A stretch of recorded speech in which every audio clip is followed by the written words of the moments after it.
morning guys, good morning, back to work.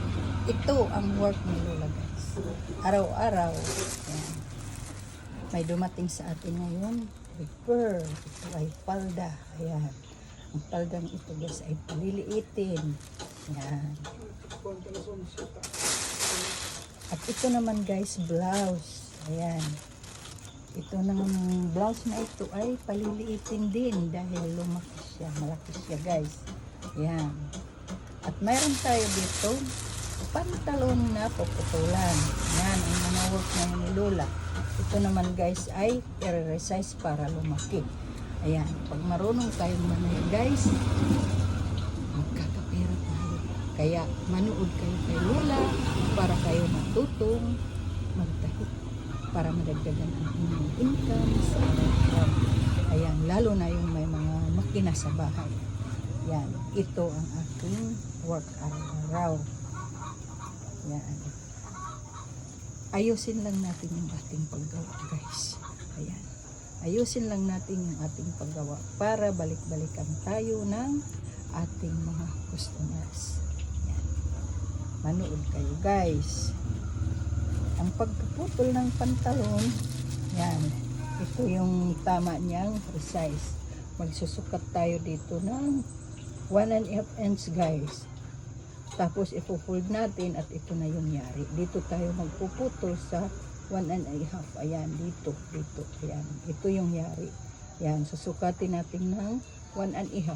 Tapos itutupi natin. May marka dyan kung ano ang gusto niyang length at ipo-fold natin bago tahiin guys. Yan.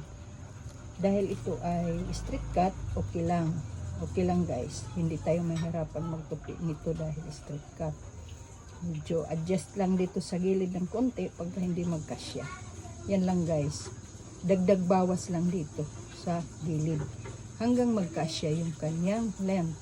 Yan. Atin muna ipipin kung tama yung circumference niya. Pagka malaki guys, magbabawas tayo.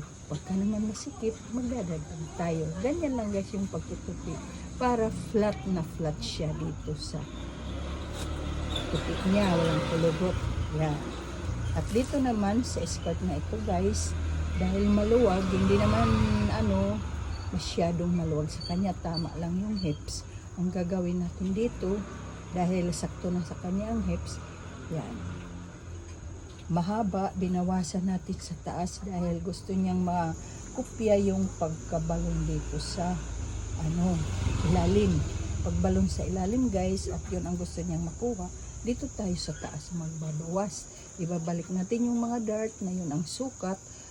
Pagkatapos yung ating overlap dito, ibabalik natin. Tapos i-garterize natin dito sa side. Yan, gagawan natin ang garterize. Huwag na natin galawin yung hips dahil sakto na sa kanya.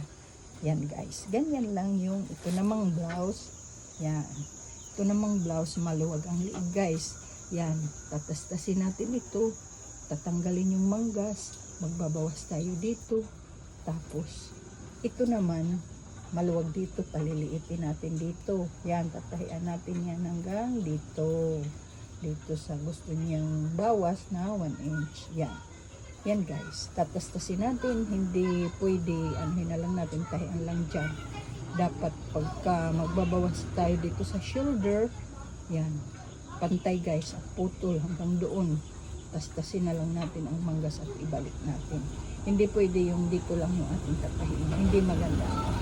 Ganyan lang guys yung paggagawa ng pagbabawas ng blouse. Ito naman guys sa hips. Ayan.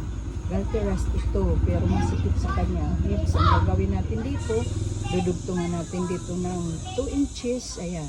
2 inches. Ilalagay natin sa side, puputulin natin. Ayan, puputulin natin at dudugtungin natin. Idudugtong natin dito guys. Dadagdagan natin yung paha ng 2 inch. Dadagdagan natin dito ng 2 inch. Paislanting hanggang dito sa may bulsa. Dahil sakto na ang hips. Dito lang ang problema sa waistline. Okay guys, yan. Ang aking mga tips sa pagre-repair. Thank you guys for watching. Bye-bye. God bless us all. Yan guys. Magkakaroon na tayo ng pambili ng ulam. Ayan. 150 plus 100, 150 at 150. Bye bye guys. God bless us all.